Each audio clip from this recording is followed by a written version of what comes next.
This picture you're about to see is the first cinematic study of the preparation, arrival, and establishment of permanent cover for secret agents.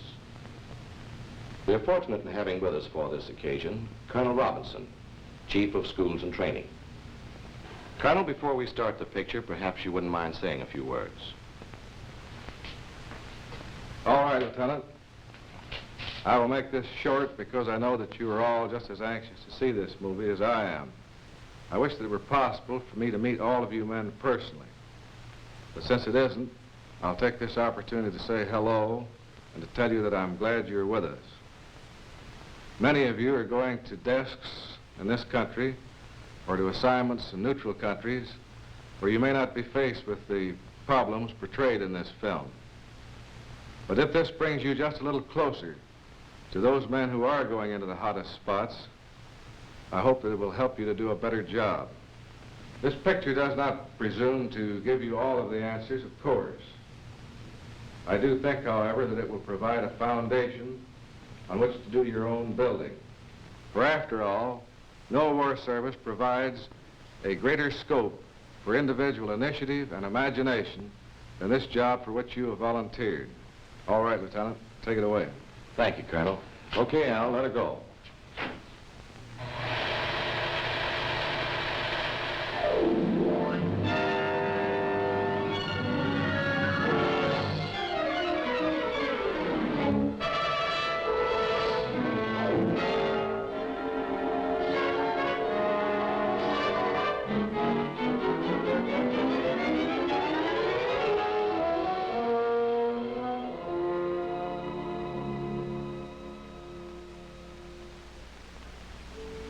Yes, this is an undercover agent. At least the popular conception of how such a fellow looks and behaves. He is inconspicuous. He blends with his environment. He is, in short, the ideal agent from the enemy's point of view. He's just the kind of agent the enemy is waiting for with open arms.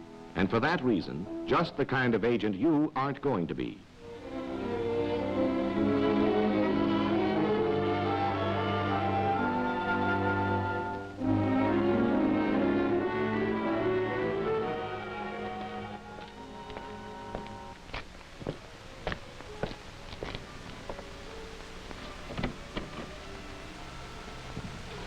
Student Al? Right. Seems I made a good impression at the schools. Nice work. Thank you, sir. Pull up a chair. Cigarette? Thanks. I think you were told something about your assignment before you went to E, weren't you, Al? Yes, to obtain intelligence on aviation production and the position of vital targets in the capital district of enemy area. Correct. You're to set up an intelligence organization which will gather information for an SO operation. Are you set on your cover? Not definitely. I've narrowed it down to two, either a government inspector or a chief mechanic. Government inspector. Better for a native agent than a planted one. And these days, when enemy area is using every available man under 50 in the Army, people might wonder what special pull you had. Anything that makes people ask questions, even innocent ones, is bad cover. Then you think the mechanic's the better bet? If you're a good mechanic. You know nothing will blow you quicker than not knowing your job. Well, I put in 7 years with General Motors, and with a little brushing up, I think I'd be all right. Mechanic in an airplane plant near the capital.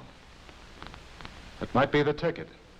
We know they need good mechanics so badly now that it might not take you too long to establish good permanent cover.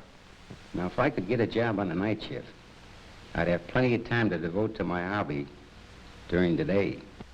Good. I like the way you're thinking. Now go to work. The background's familiar to you. You'll be able to get the latest material at the farm.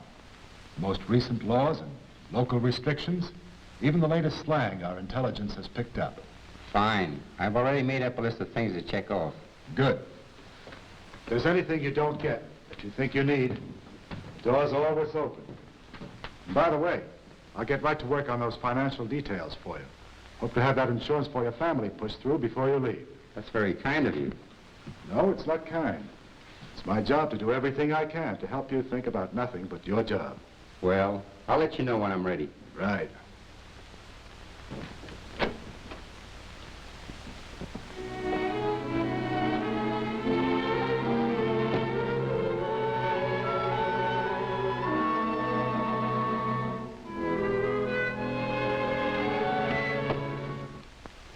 Good morning. Good morning. I'm Student Charles. Lawyer, eh? Pretty good cover. Thank you. Sit down. I'm going over your evaluations from the schools. Oh, that stuff. I spent enough time on the other side to know my way around. That's what you told him, Eddie, after they took your pants off at the Thursday night round table. If you set me down in a real spot, it'll be another story. We're considering you for a real spot. We're trying to establish a man in one of enemy areas' chief seaports to observe the naval concentration there and to find out whether or not there's a submarine base in that vicinity. Now, you could do it if you went in with the right attitude. Look, if you think I've got the ability, don't worry about my attitude. Which port is it? El Porto. El Porto, my old stamping grounds. I could draw that coast with my eyes closed. Well, this job calls for you going in with your eyes open. Now, you know the locale all right. But that isn't enough to get by. Now, think it over and come back when you're ready to talk cover. I'm ready now. El Porto, let me see. I've got it. A fishing boat skipper. I've raced around there enough to know the channels by heart. Fishing has possibilities. And we have a lot of contacts with fishermen around there, you know, who could probably take care of you. Then it's all set. No, it's just something to consider now. If it doesn't hurt your feelings, we'd like to bust you from skipper to an ordinary seaman. You know, every skipper is known to the shore patrol there, but if you were just a member of the crew, like the thousands of in every seaport, well, you might get by with it. Get by with it. I talk the language like a native. I know those waters better than most natives. How can I miss? Very easily. By going on like you've been going, by knowing all the answers before you even think of the questions. Now, we'll give you all the dope you require about this El Porto area, but just don't read it. Absorb it. Okay, if you want to waste time. But I tell you, I know El Porto like a book. Perhaps the enemy has added a couple of chapters since you've left. Aye, aye, sir.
So you're all set on your story, eh?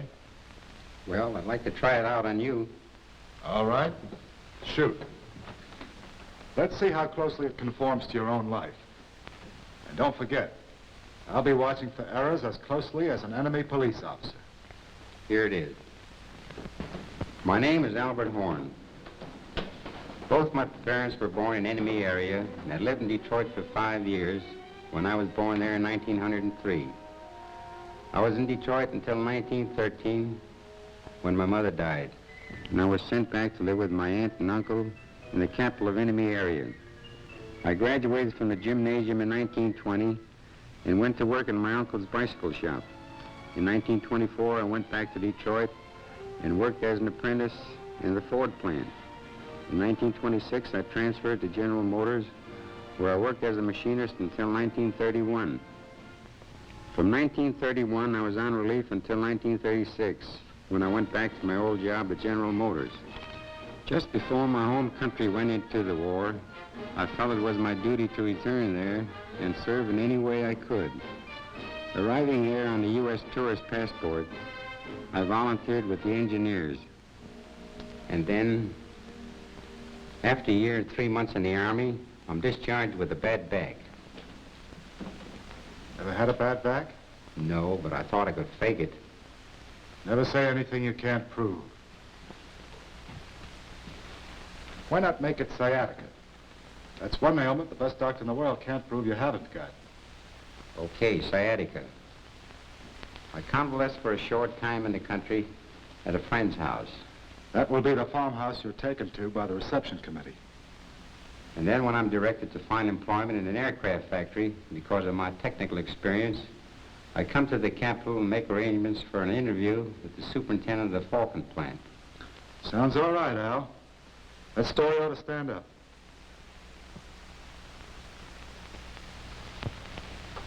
It's a little blip, perhaps, but it isn't bad. Now, you talk a good fisherman. Now you've got to learn to be a good fisherman. The next thing in the agenda is a couple of weeks with a commercial fisherman on the Grand Banks. Won't I stink enough of fish on the other side without having to get a 2-week start? Fellow, it isn't a question of stinking like a fisherman, although that's important, too. You've got to know the ropes. Literally, I mean. But I'm a fisherman from way back. Why, I landed the biggest sailfish ever caught in Mexican waters back in '33. 189 pounds. You can look it up in the record book. I'd rather read the records in your hands. Let me see your palms. Oh, you've got good calluses.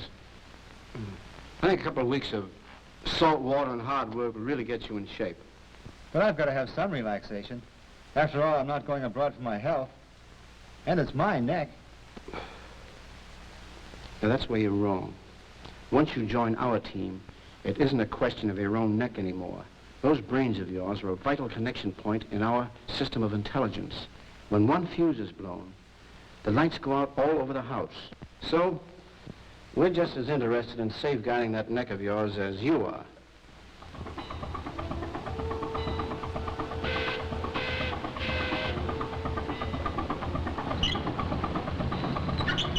Keep in on that goddamn line, too!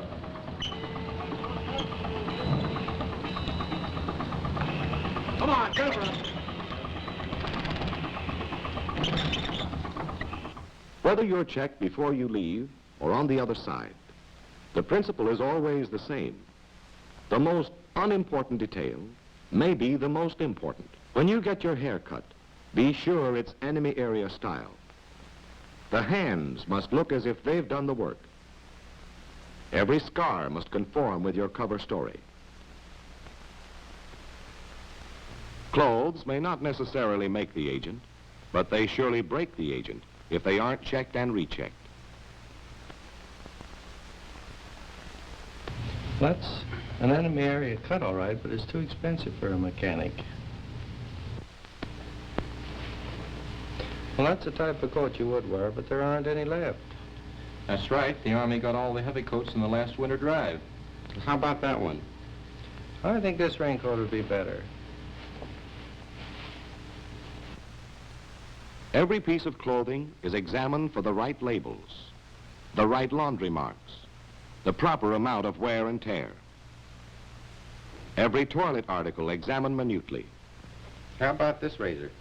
Can they use straight razors over there now because of the shortage of blades? Even if your papers have been forged by experts from the most recent enemy area documents, proof them yourselves. Just a minute. This Army discharge reads Alfred Horn. Everything else is Albert Horn. Nice eye, Al. Just want to see if you're on the ball.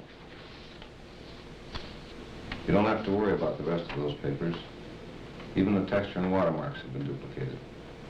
Just as important as your official papers, and more subtle to select, are your casual effects, the odds and ends you happen to have with you that may be more convincing to the enemy area police than your identification and travel permit. The stickers on your suitcase, a handful of cigarettes, a train stub, an old address book, a letter addressed to you as a private in the Army from a girl in the town you're going to, and a snapshot of her with you in an enemy area uniform. Details, each one a thread woven into the pattern of your cover story. How many cases of blown cover you studied were due to neglect of some insignificant detail of cover that didn't seem worth checking a second time? I've got 6 jolly, jolly 6. I've got 6 to last me all my life. I've got a 2 to spend, and 2 to lend, and 2 to take home. This is German Agent X. He landed in Canada from a submarine 2 days ago. So far, he's doing all right for himself. His landlady believes he's a war worker from out west in British Columbia. This afternoon, his forged papers and his convincing line got him a job in an aluminum plant. No wonder he feels like joining in the singing. On the silvery moon, happy is the day when we line up for our pay as we go rolling, rolling home.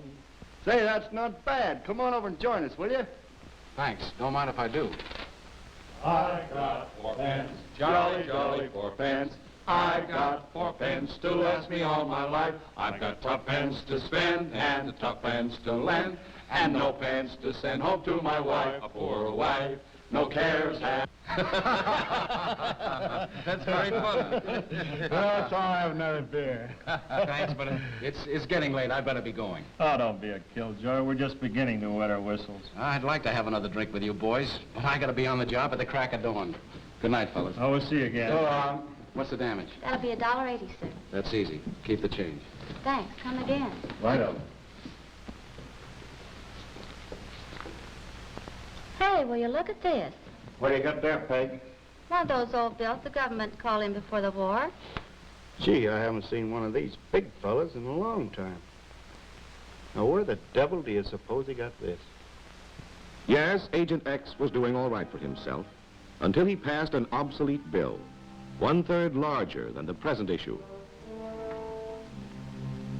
Months of preparation were nullified by insufficient attention to what seemed like an insignificant detail. Carelessness, conspicuousness, blown cover. That's the fatal triple play that put German Agent X out of the game.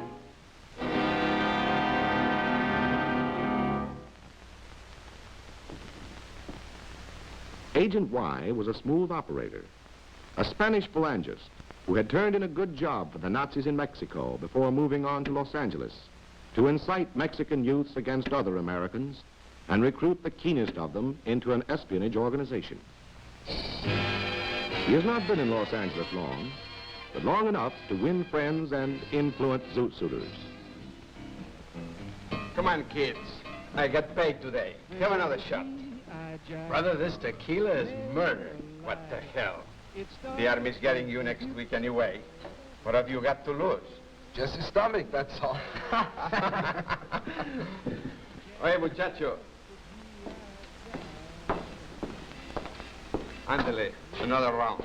Another round? Are you kidding? You know what time it is? A las 12. The bar is closed. Here's $1 for yourself. Maybe that'll help keep the bar open for one more round. So, hey, you're really a killer, aren't you? Killer? What do you mean calling me a killer? Killer diller, trying to buy me off for a lousy buck. When the state commission fines me $500 for selling after hours. Oh, I see. Killer. That's an expression you use, eh? Say, how long you been in L.A.? Oh, I don't know, 3 or 4 years. Where'd you live before that, Juanito? San Bernardino. Come on, let's get out. What's the nickname for San Bernardino? What is this, a 3rd degree? Since when do customers have to answer questions by stupid waiters? Vamos, muchachos.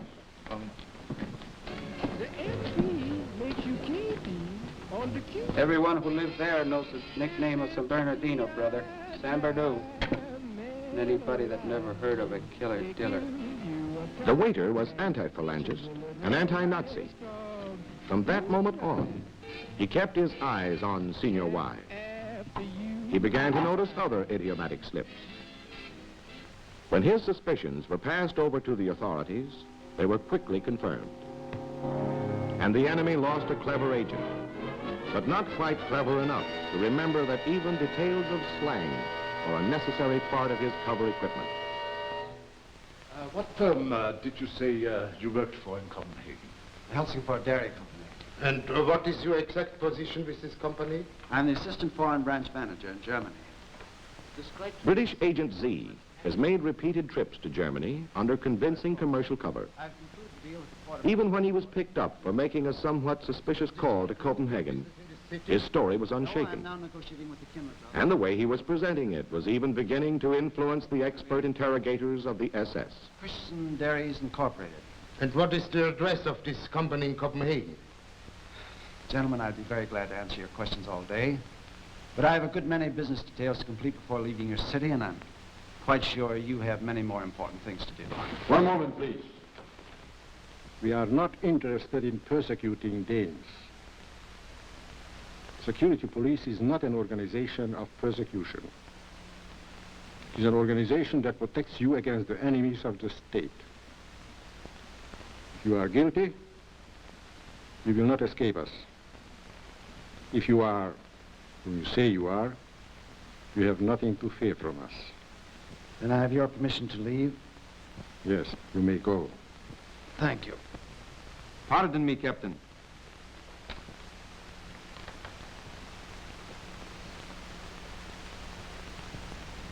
You see, hair grease. If my memory is correct, there has been no hair grease on the continent since the end of 1940. This is preposterous. Quiet. Have a sample of this hair grease, analyzed immediately. It will be kept in solitary confinement, pending the report from the laboratory. Come along.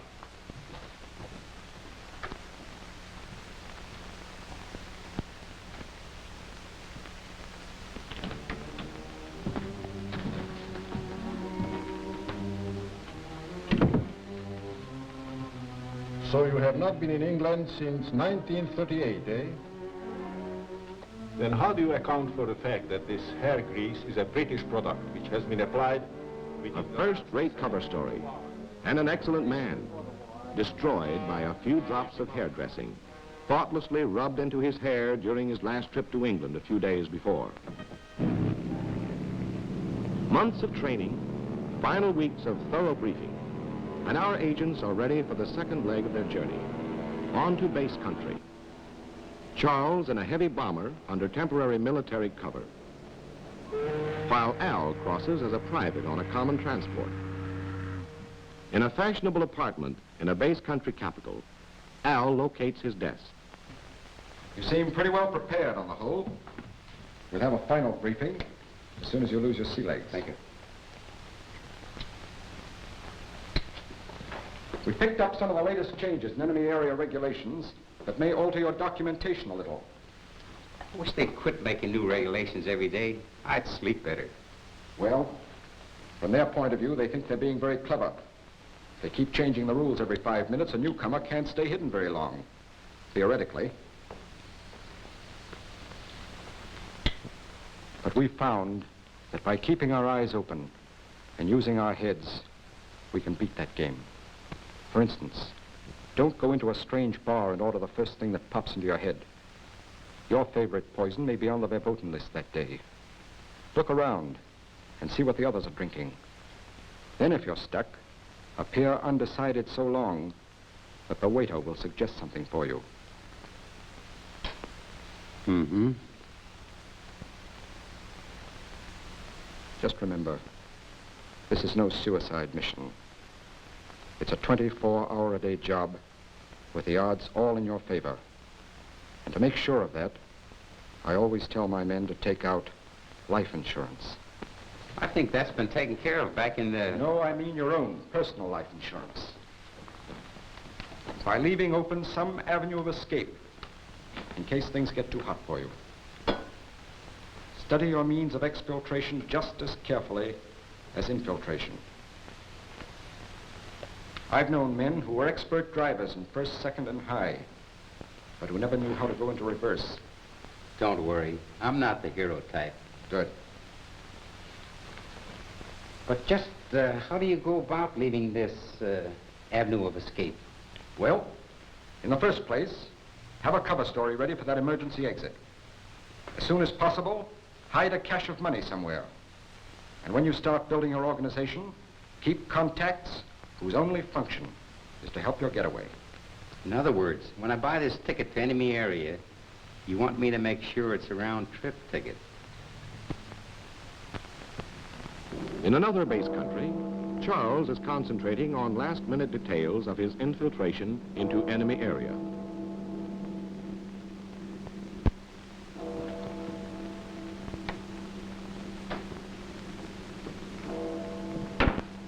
What's your name?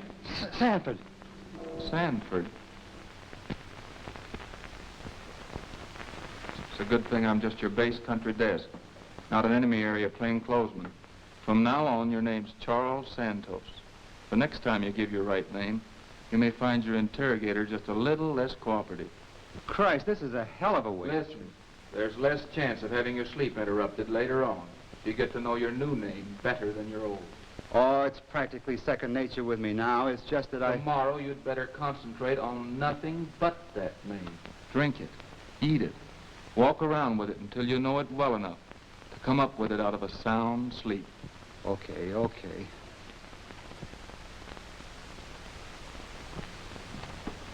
Good night, Charles Santos.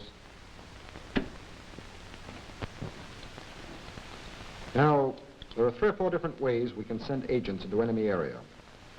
They can go overland, either overtly, under good legal cover, or covertly, sneaking across the border with the help of the underground.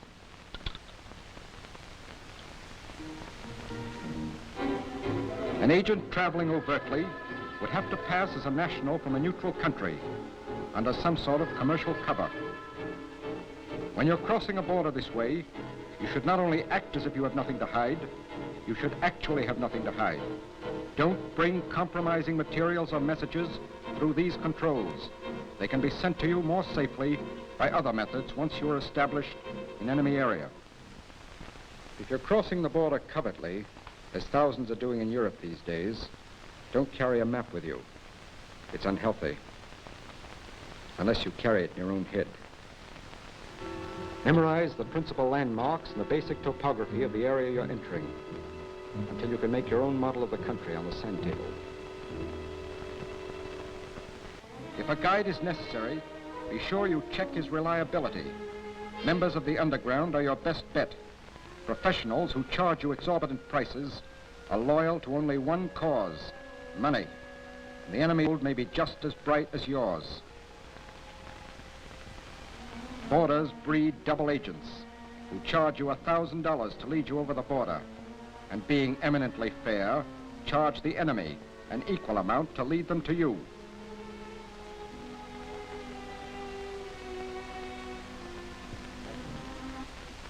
If you're worried about doubling back on yourself, use your ingenuity in fashioning an impromptu chart of your course, camouflaged as harmless doodling.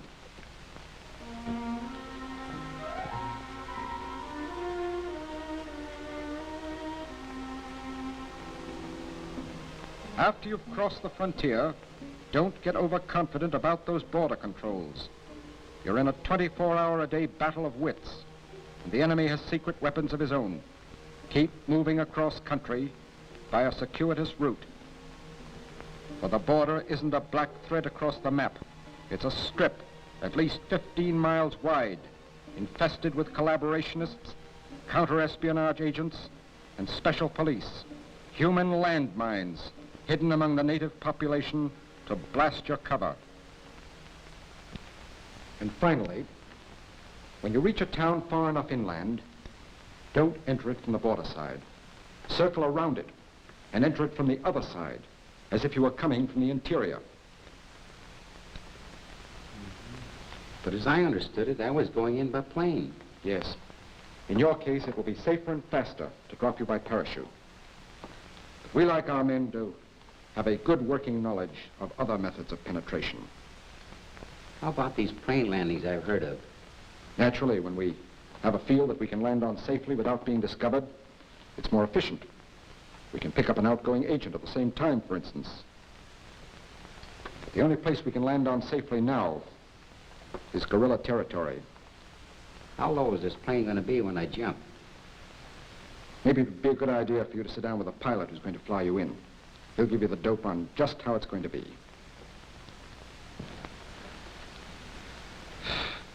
And another thing, we never set a date until we're damn sure we found the right dropping point. Like this one we picked out for you, for instance. It's just about perfect. It's a level grassy space large enough to allow for adverse wind conditions. And it's far enough removed from trees and telegraph wires so that daylight won't find you hanging out there like an ornament on a Christmas tree.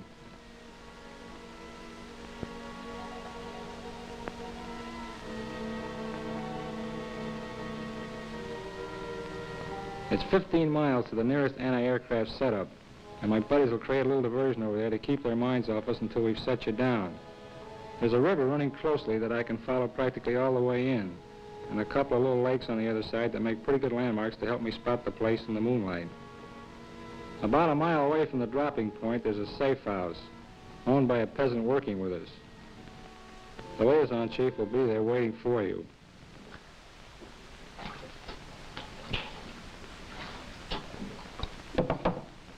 Everything's on schedule. How soon will they be here? 33 minutes. Take the radio out and bury it, Mary.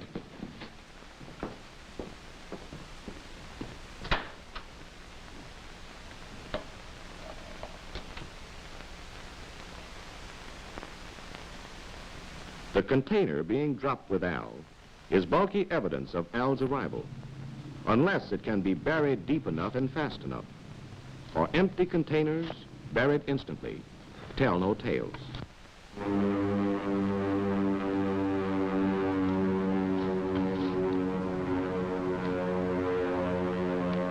Right on time. Let's go.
Any broken bones?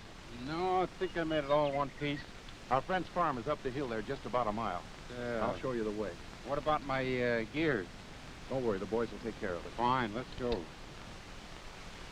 While Al enjoys a much-needed rest, Charles employs another method of infiltration in reaching enemy area coast. A neutral fishing schooner and itinerant fisherman, both familiar sights to this waterfront town, provide the most natural sort of cover for Charles' arrival. Can you pick him out? No? I'm afraid the enemy area shore patrol could. What's that stroke of yours, Charles? Look around at the other. Short, jerky strokes. Not the most graceful in the world, but better adapted to choppy surfs and heavy boats. Now look at yours. Long, sweeping strokes. Where do you think you are, Charlie? Back in the dear old Harvard shell? Yes, just a detail. But the kind of detail the enemy shore patrol is watching for.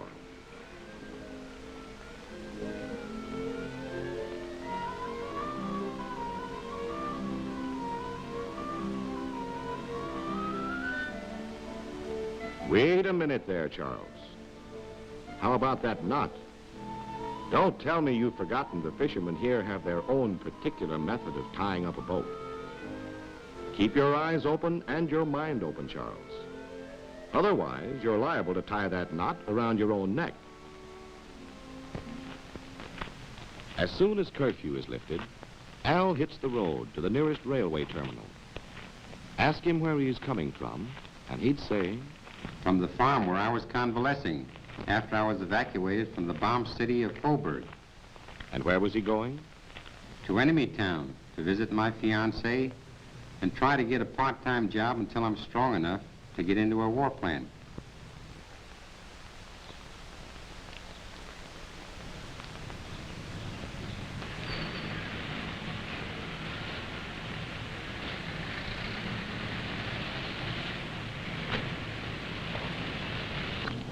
Oh boy, maybe I can get a hitch to the station. Wait a minute, Al. What did they tell you about cars in enemy area? 9 out of 10, they're state officials. Just the boys who might ask embarrassing questions. Better hoof it, brother. It's better to find a hole in your shoe than a hole in your cover.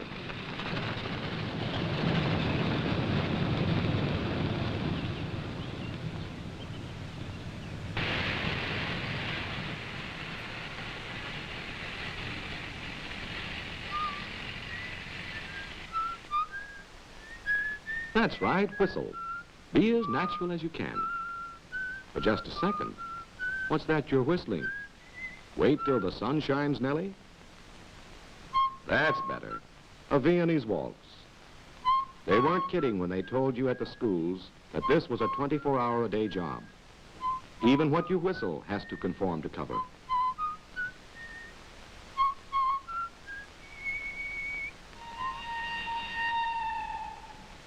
So far, so good, Al.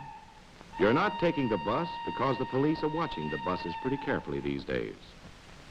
Instead, as soon as enemy area restrictions allow daylight travel, you've located the first rural station in the opposite direction from the dropping point.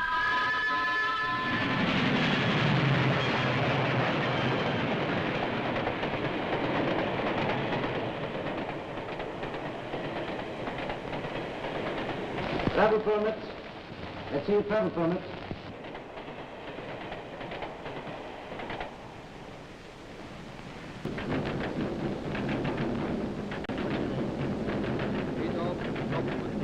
That's it, Al. Sit back and take this snap control in stride. You've left all compromising material behind to be sent to you later at a previously arranged address. And you know your temporary cover story for this trip holds water because you tested it for leaks at the farmhouse last night.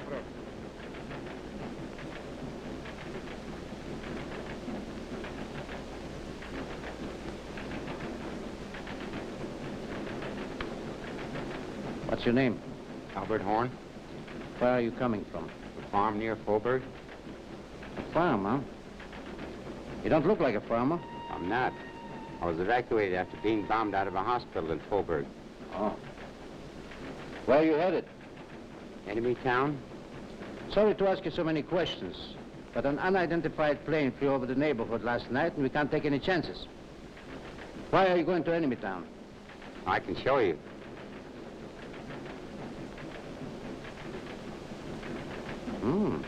Not bad.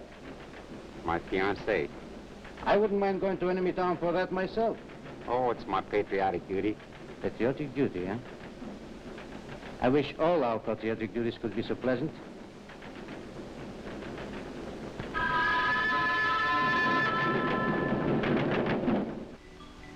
In Enemy Town, halfway between the dropping point and the capital, Al heads for the address he was given by the liaison chief.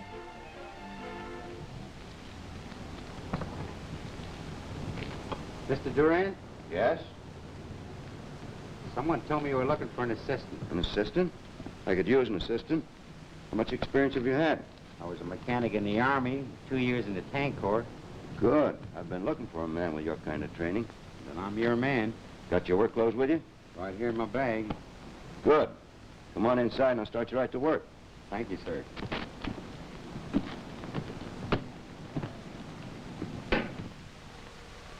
over the noise of the machines, Durand gives Al the necessary instructions for the last leg of his journey to the capital.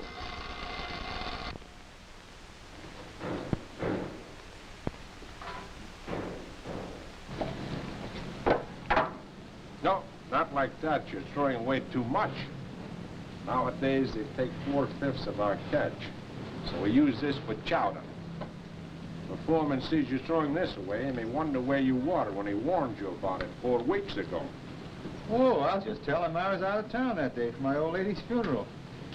I can see you're a very brave man. If you don't mind my saying so, you're too spirited. Look at these fellas around you. They are half dead with hunger and sadness.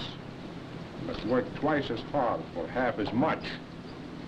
Their sons are taken away from them, and their children die. Their will to live is very weak. Only men like us are not broken yet, but we must appear beaten too, so as not to stand out from the others. Remember the agent's first commandment, Charles. Don't be conspicuous. Good cover doesn't come automatically with the right clothes. You must put on a new attitude, a new disposition, to fit those foul-smelling baggy pants and the old boots. The best cover story in the world won't protect you if you cannot live that cover.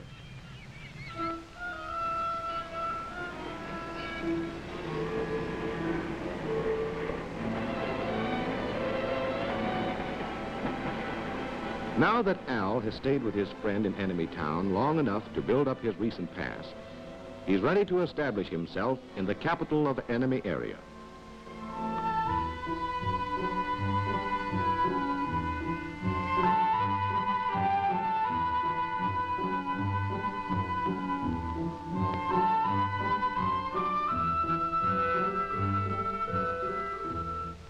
Here it is, the big city.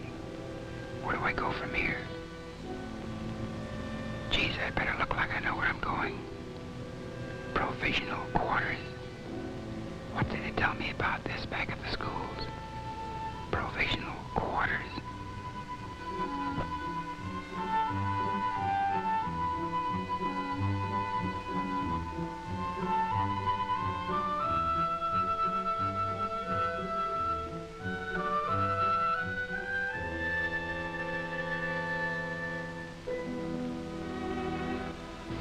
A big hotel. How about that? Lots of people. Easy to lose myself in there. Full of loose talk. Might get a chance to pick up a little info.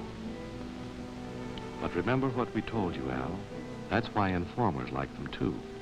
That's why the desk clerks, the maids, the waiters, and the bellboys are all on the payroll of the secret police. And how about conformity to cover? What's a mechanic doing at the best hotel?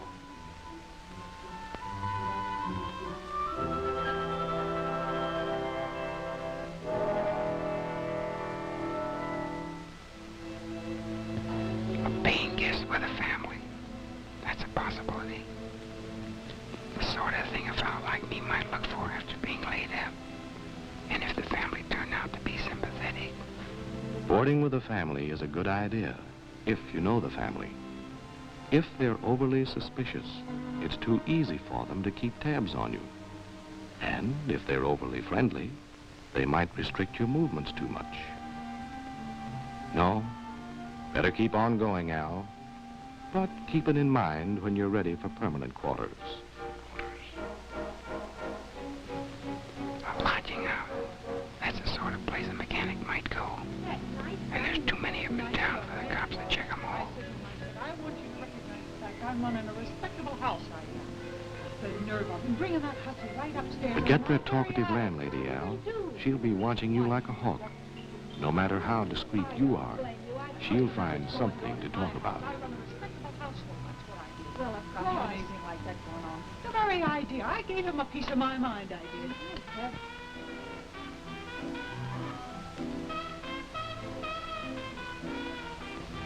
Now here's an idea. A streetwalker's apartment.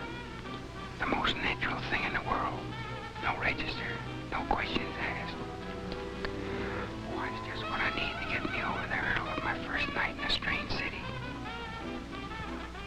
Sorry to spoil your fun, Al, but remember, every prostitute's an informer or a potential informer. And that's a good reason for staying out of brothels, too. Plus the fact that l'amour is constantly being interrupted by snap controls. How about this? Might be something to tide me over. A migratory clientele.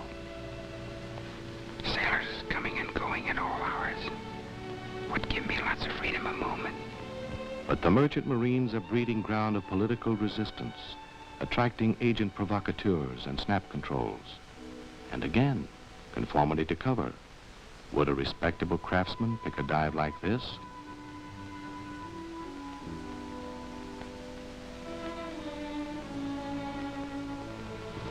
A medium-sized hotel. Not important enough to be headquarters for secret police. Not so small that I'll be watched too closely. And just about the right size for my economic status. This may do the trick.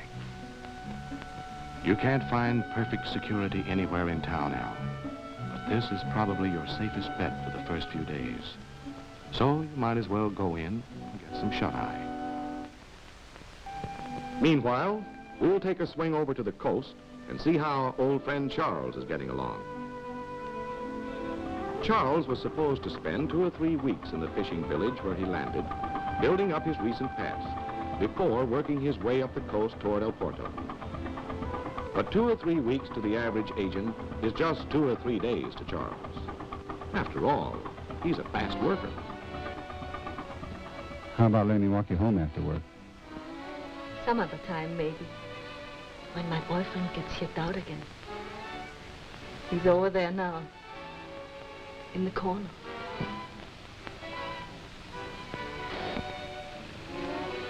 He gets sort of jealous sometimes. Submarine, eh? Well, what does he look like? This is kind of a hangout for them, isn't it? You better drink your beer. All right, all right. Any idea how soon you'll be shipping out again? Say, for a fisherman, you ask an awful lot of questions. Tell the truth now. You wouldn't like me to sit around here like a clam. No, I guess not. I get kind of tired looking at these fishermen hanging around here like a lot of sour apples. But you're sort of different. Oh, I better get back to my sailor now. He's got his eye on me.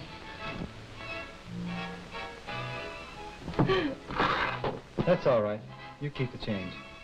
Say, what do you catch out there? Goldfish? Here you are, Rudy. Another beer. No, it's all right. It's paid for.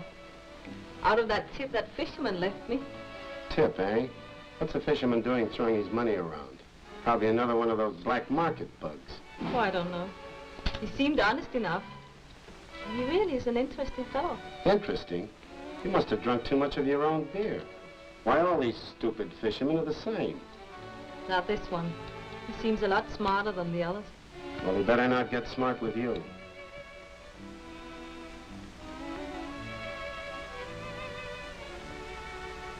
Boy meets girl. If this were a Hollywood movie, that would be the beginning. But here in enemy area, it's much more likely to be the end.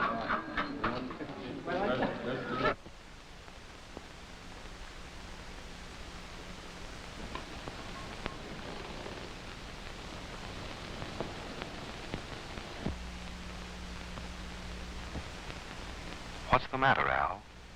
Have a bad night? Getting jittery? Don't let it get you down. Sooner or later, it happens to the best of them. You can handle it.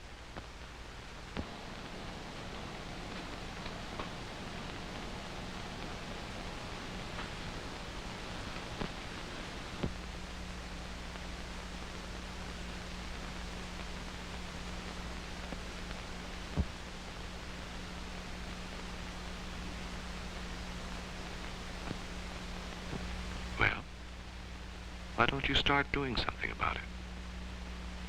Nobody around here stays in his room all day unless he's sick or scared.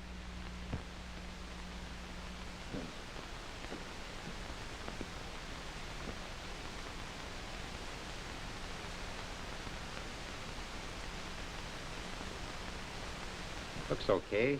Guess I'll go out and have a look around.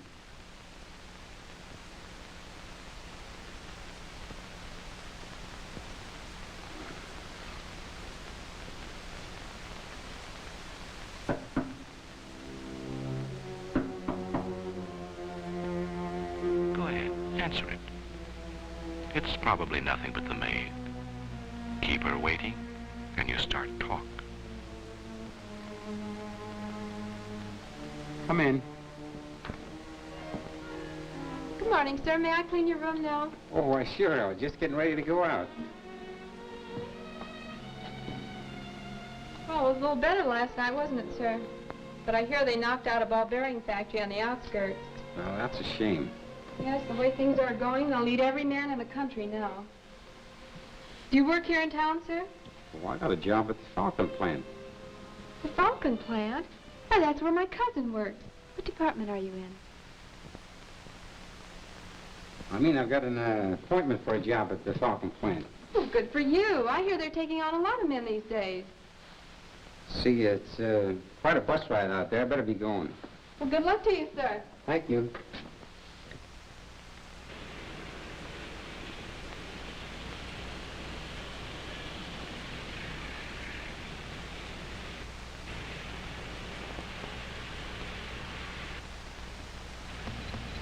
Wonder if they see anything strange about me.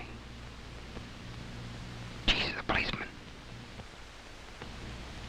My God, I think he's going to stop me. Don't get jittery, Al. Remember what we told you. If something frightens you, don't run away from it. Turn and meet it. Easy does it now. Pardon me, officer. Do you have the right time? 10:35. Thank you very much.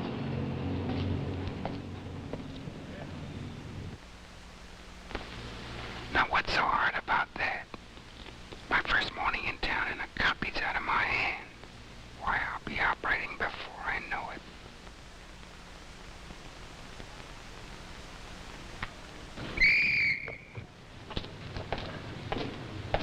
Don't you know you shouldn't throw things in the street? I'm sorry, sir. I guess I forgot. Forgot? With signs all over town warning you against it? Let me see your identification card.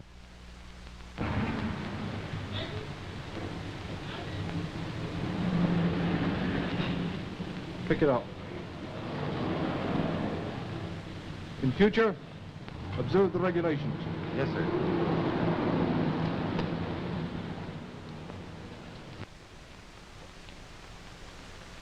Operating before you know it. Blown before you know it, you mean? That's right, Al. An overconfident agent doesn't have to look for trouble. He'll find it just as surely as Student Charles.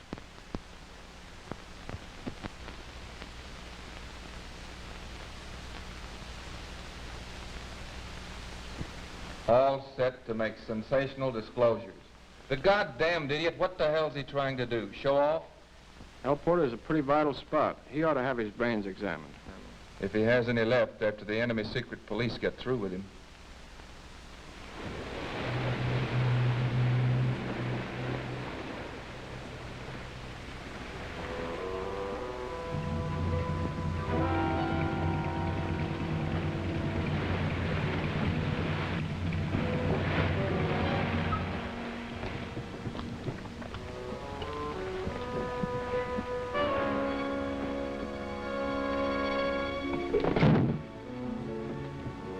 Who's there? Give the password. Who's there?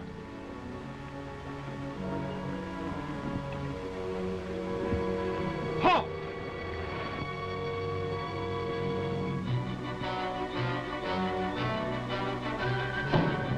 Halt!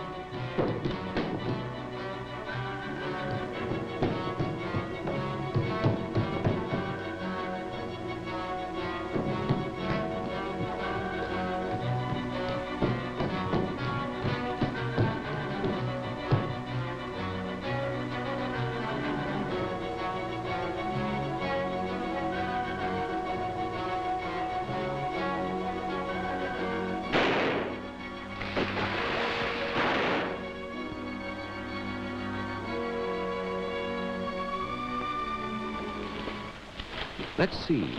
Weren't you the fellow who didn't have to study up because he knew this spot by heart? Look at you, soaking wet, out of breath, in danger of your life. If you were a good agent, instead of just a daring one, you'd be home in bed like any other respectable member of enemy area society. Well, your papers seem to be in order. Like any other respectable member of enemy area society, Al gets a war production job. Report to the east gate on the night shift. Thank you, sir. Moves in with a private family. Makes friends with his fellow workers. Attends the government labor rallies. Listens faithfully to all official broadcasts. Receives praise from the foreman as a conscientious workman. Takes a stroll through the park on his way to his job on the night shift, like any other respectable member of enemy area society.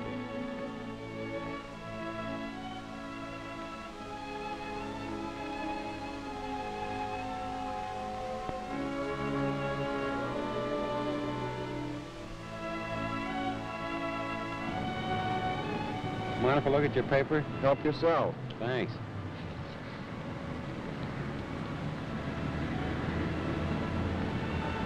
Say, I see we shot down 12 more of their bombers last night. Yeah, the situation seems to be improving. I hope so. These last few weeks have been pretty tough. Yeah. Want to take a look at the sport page? Thanks.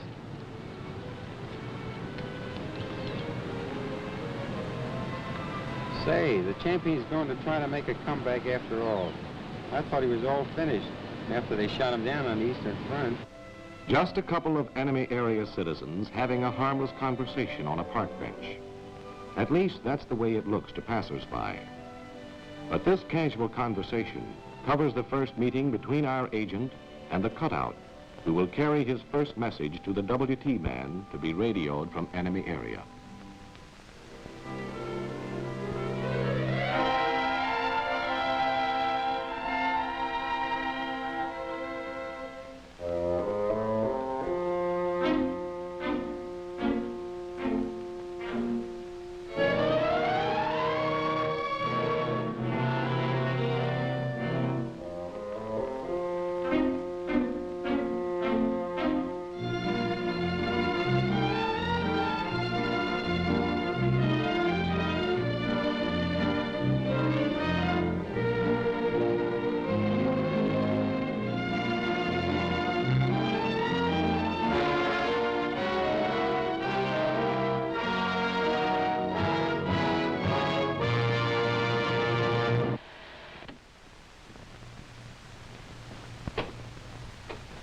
Well, that's it.